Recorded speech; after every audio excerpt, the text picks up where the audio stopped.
안녕하세요. 저는 올해 34살이며 남편과 이혼하고 홀로 8살 아들을 키우고 있습니다. 사실 원래 저도 한때 행복한 가정이 있었습니다. 저와 아들을 사랑하는 남편, 대한민국에서 손꼽히는 입지의 아파트, 그리고 남편의 반듯한 직장, 저희 높은 수입, 모든 게 완벽에 가까웠습니다. 하지만 한 사람으로 인해 우리의 모든 행복이 산산조각나고 말았습니다.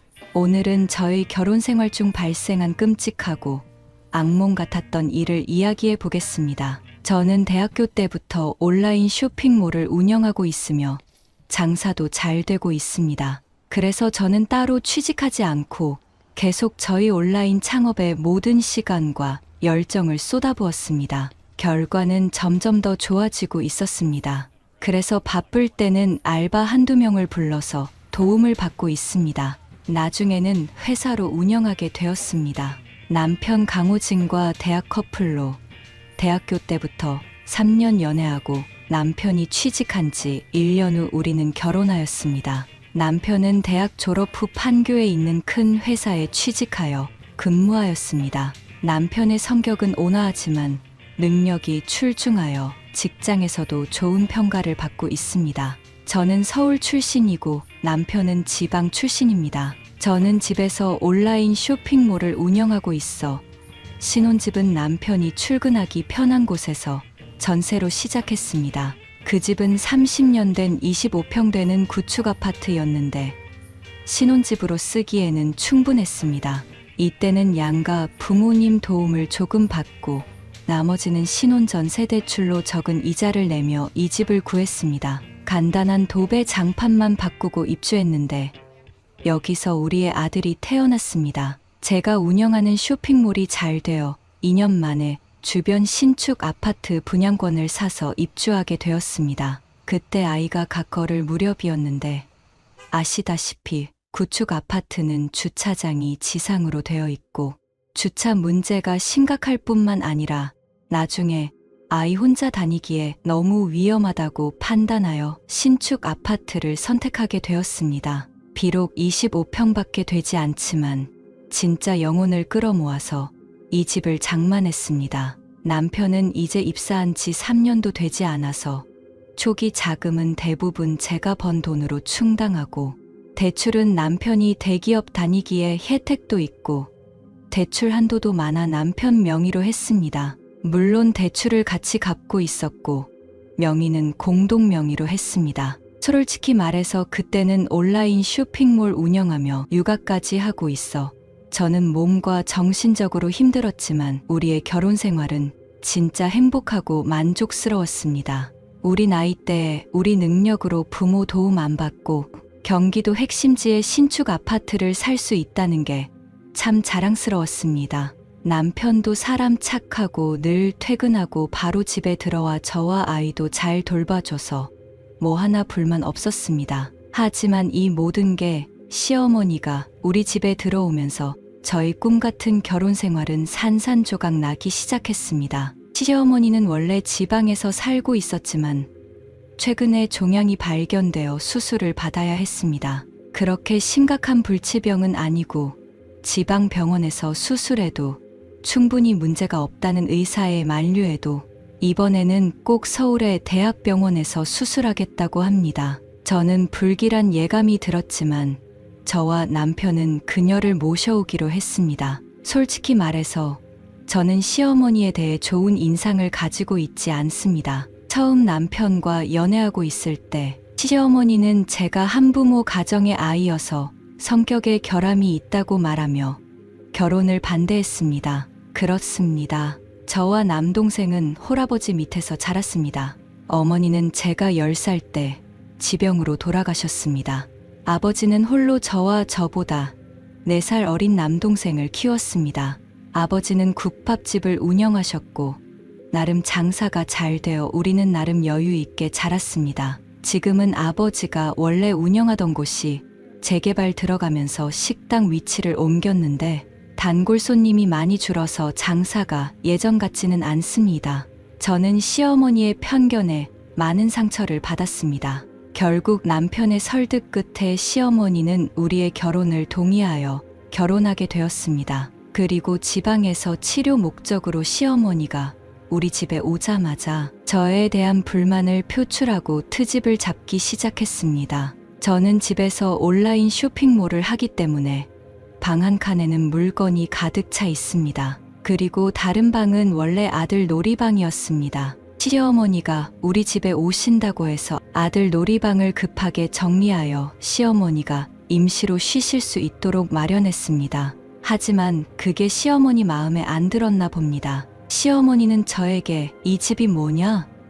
너 남편 밖에서 힘들게 일하는데 너는 집에서 집 정리도 안 하냐? 라고 말했습니다. 어머님, 저는 집에서 온라인 쇼핑몰을 해서 택배가 많아요.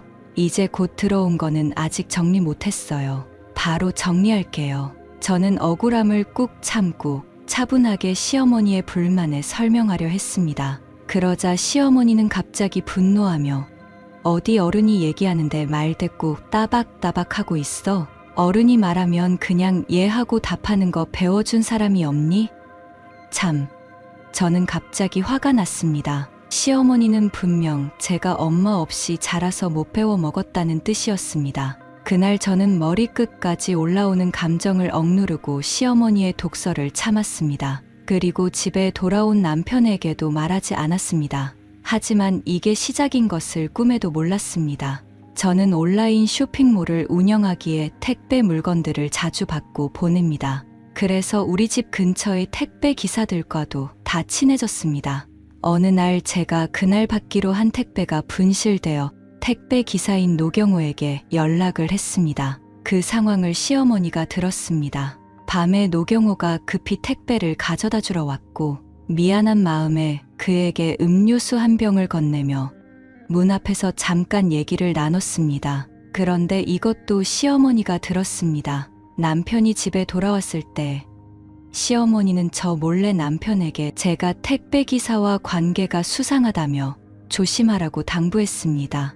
때마침 저는 막 주방에서 삼계탕을 들고 남편에게 가져가려고 했는데 문 앞에서 그 얘기를 들었습니다. 시어머니가 저를 험담했지만 남편은 전혀 믿지 않았습니다. 엄마, 너무 생각이 많으신 거예요. 은지는 온라인 쇼핑몰 하니까 택배 기사들과 자주 상대할 수밖에 없어요. 그 택배 기사분들 저도 다 아는 사람이에요. 라고 했습니다. 시어머니는 급히 말했습니다. 내가 뭐 알아? 내가 TV에서 보니까 많은 며느리들이 집에서 남편 출근하면 딴 남자랑 바람 피우고 부정한 관계를 맺는다고 하더라. 다 아는 사람과 그런 짓을 한다고 너 왜 사람을 경계할 줄 모르니? 저는 열받아서 부엌으로 돌아가 막 끓인 삼계탕을 음식물 봉지에 부었습니다. 그리고 남편에게 달려가 여보, 남동생이 오토바이 타다가 다쳤대. 아들 민호 밥 좀 챙겨 먹이고 당신과 시어머니 식사도 좀 부탁해. 그러고는 황급한 척하고 집을 나왔습니다. 남동생에게 전화 걸어서 누나 좀 데리러 오라고 했습니다. 답답한 심정 누구한테 풀어야 했습니다. 아버지께 말씀드리면 걱정하실까봐 얘기도 못하겠고 털어놓을 수 있는 상대가 남동생밖에 없었습니다. 커피숍에서 남동생을 보자마자 눈물이 났습니다. 그리고 여태까지 발생한 일들을 남동생에게 싹 털어놓았습니다. 그리고 제가 화장실 간 사이 저희 이야기를 듣고 난 남동생은 흥분한 나머지 바로 남편에게 전화를 걸어 따지기 시작했습니다. 제가 돌아왔을 때 그는 이미 모든 분노를 남편에게 쏟아붓고 있었습니다. 남편은 곧바로 저에게 전화로 달래며 우리 엄마는 원래 그러시잖아. 너도 알잖아. 지금 엄마는 환자니까 조금만 참아줘. 화 풀어. 자기 어디야? 내가 데리러 갈게. 라고 말했습니다. 저는 남편에게 마지막 통보를 했습니다. 여보, 어머님 수술 끝나고 며칠 쉬시면 바로 고향으로 내려가시라고 해. 난 더 이상 못 참겠어. 남편은 반드시 그렇게 하겠다고 약속했습니다. 남편과 집에 돌아온 저는 안방으로 가서 아이를 재우려고 했습니다. 아들 민호는 정말 예쁘고 얼굴 생김새가 저를 많이 닮았습니다. 남편은 종종 다행히 아이가 너를 닮아서 예쁘게 생겼어. 나를 닮았으면 큰일 날 뻔했어. 라고 말했습니다. 하지만 시어머니의 생각은 달랐습니다. 시어머니는 아이가 남편을 닮지 않았다고 생각하셨고, 이는 또 의심이 되는 부분이었나 봅니다. 제가 아들을 재우려고 안방문을 여는 순간, 시어머니는 아이의 침대 옆에서 이리저리 보며 아들의 생김새를 관찰하고 있었습니다. 이 아이는 조금도 우리 아들을 닮지 않았어. 사람들은 아이 눈과 코가 진호를 닮았다고 하지만 진호는 어렸을 때도 이렇게 생기지 않았어. 라고 중얼거렸습니다. 저는 뒤에서 듣다 못해 화가 나서 일부러 호진 씨의 아이가 아닌데 당연히 안 닮았죠. 라고 말해버렸습니다. 시어머니의 얼굴은 바로 어두워지며 뭐라고? 라고 반문했습니다. 이때 남편이 와서 저랑 시어머니가 싸울까봐 시어머니를 밖으로 데리고 나갔습니다. 엄마, 이렇게 늦은 시간에 뭐 하시는 거예요? 민호는 내일 유치원 가야 하니까 방해하지 마세요. 라고 말했습니다. 저는 그저 화가 나서 한 말이었지만 시어머니는 그 말을 마음에 담아두었습니다. 시어머니는 대학병원에서 4일 후에 수술 일정이 예약되었습니다. 그래서 하루 빨리 내보내고 싶었지만 아직 며칠을 더 참아야 했습니다. 시어머니는 매일매일 이런저런 트집을 잡으며 저를 괴롭혔습니다. 진짜 저에게는 하루하루가 너무 힘들었지만 남편이 병원에 가실 때까지 조금만 더 참으라고 달래서 꾹 참고 있었습니다. 앞에 말했다시피 저는 쇼핑몰을 하고 있어서 저희 집 현관 입구 쪽 방을 사무실 겸 물건 관리, 보관하는 방으로 쓰고 있습니다. 평소 낮에는 아이를 어린이집에 보내고 일하곤 합니다. 평소에 저희 택배 물건이 많고 포장도 많이 해야 해서 바쁘다 보니 남편이 퇴근하고서 저를 많이 도와주곤 했습니다. 남편은 정말 성실했습니다. 마마보이 기질만 빼면 완벽했습니다. 어느 날 제가 안방에 있는 남편의 컴퓨터를 청소하다가 낮에 켜져 있는 것을 의아해서 들여다보니 친자 확인 관련 내용을 검색하는 것을 발견했습니다. 저는 바로 이것은 시어머니의 소행이라는 걸 알았습니다. 저는 남편이 이걸 검색할 일이 없다는 걸 확신합니다. 저는 그걸 보고 헛웃음이 났습니다. 정말 남편과 아들 민호를 친자 확인하겠다는 걸까요? 어느 날 제가 일이 생겨서 하루 종일 밖에서 일을 보고 집에 돌아왔을 때 집이 난장판이 되어 있었습니다. 안방 붙박이장에 있는 저의 옷들, 심지어 작은 방 책장에 있는 책들과 제가 옛날에 받은 편지들이 바닥에 널브러져 있었습니다. 시어머니는 소파에 앉아 화가 난 채로 손에 편지 한 장을 들고 있었습니다. 제가 돌아오자 그녀는 잘 왔어. 호진이도 불러와. 오늘 확실히 말해두자. 나는 내 아들이 바보처럼 당하는 꼴을 못 보겠어. 라며 그 종이를 탁자에 내던졌습니다. 그 편지를 보니 대학 시절 저희 전 남자친구가 준 연애 편지였습니다. 저는 화가 난 나머지 왜 제 물건을 함부로 뒤지세요? 라고 따졌습니다. 시어머니는 손가락으로 저를 가리키며 내가 바람 피우는 것을 내가 밝혀냈어. 내 아들이 속고 있는 걸 내가 밝혀냈다고. 이 사람 아직도 내 마음에 남아있는 거 아니야? 라고 비난했습니다. 더 이상 참을 수 없어. 저는 남편에게 전화해 당신 어머니 또 문제 일으켰어.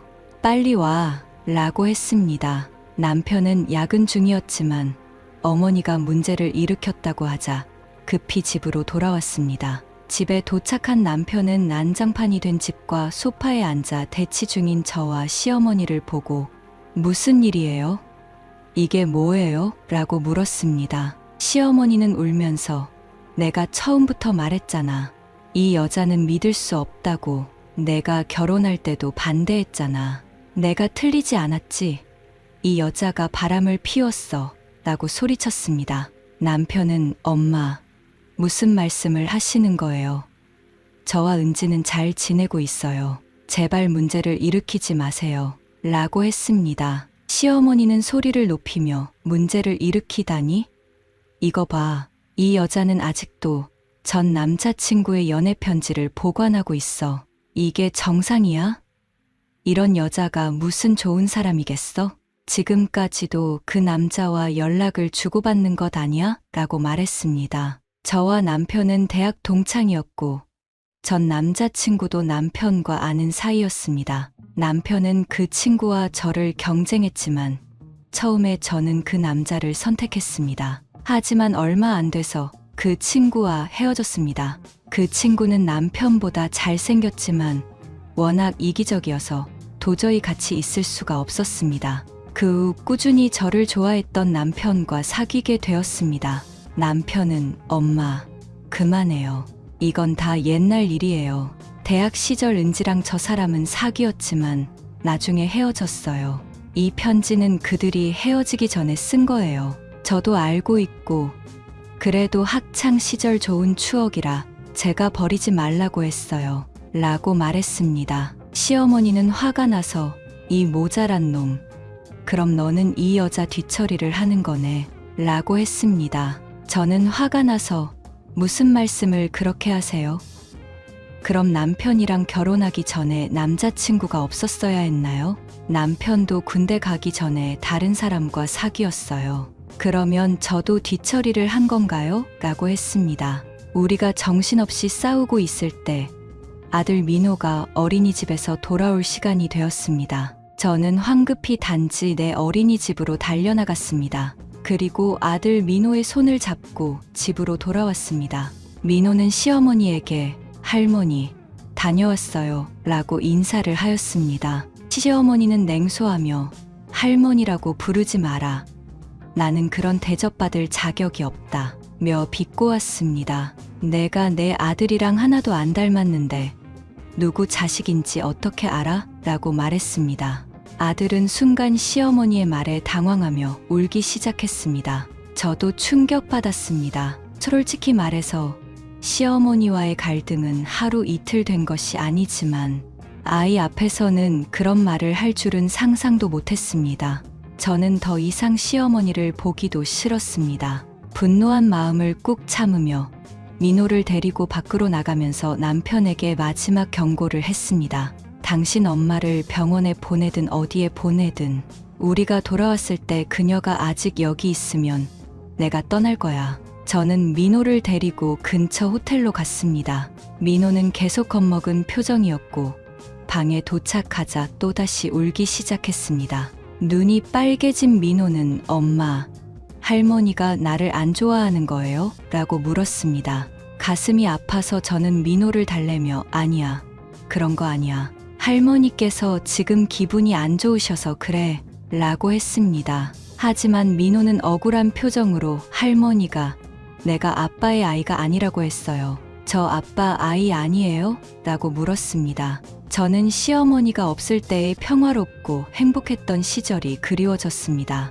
남편은 비록 성격이 약간 소심했지만 저와 민호를 잘 챙겨줬습니다. 민호는 똑똑하고 이해심 많은 아이였습니다.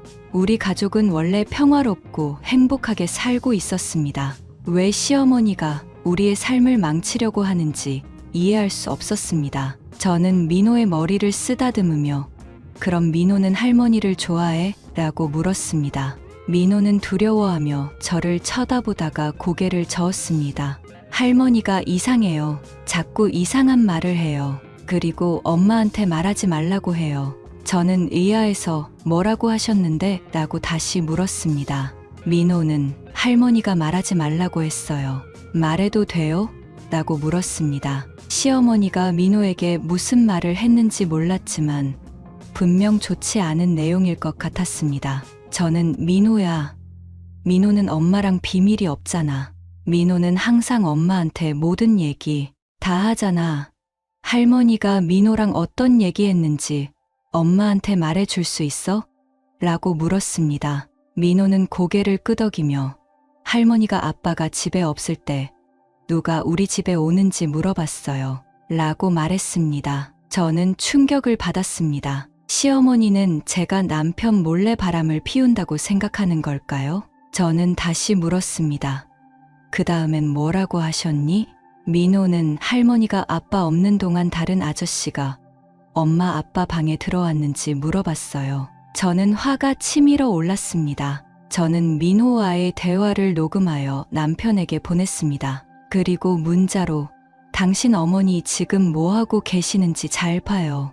애한테 이렇게 하는 게 정상인가요?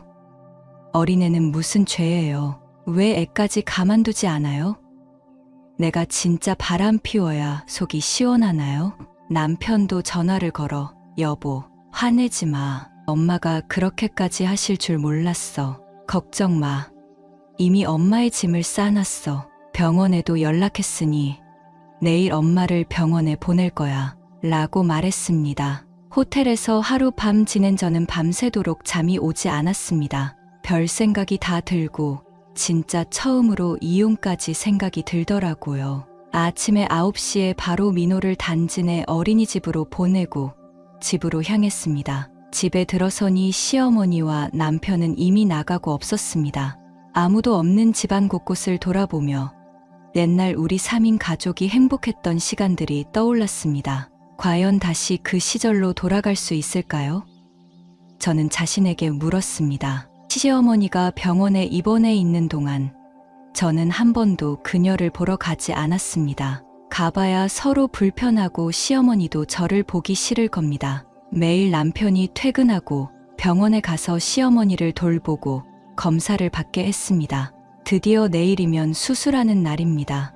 이른 아침에 남편은 병원으로 갔습니다. 남편은 입원에 연차를 3일 써서 시어머니가 수술하는 동안 돌보기로 했습니다. 하지만 그날은 2시간이 채 되지 않았는데 남편이 집에 돌아왔습니다. 저는 집에서 보낼 상품들 택배 포장을 하고 있었습니다. 남편은 매우 당황하고 불안한 모습으로 다가와서 말했습니다. 여보, 당신이랑 얘기 좀 할 수 있을까? 저는 의아해서 병원에 있지 않았어?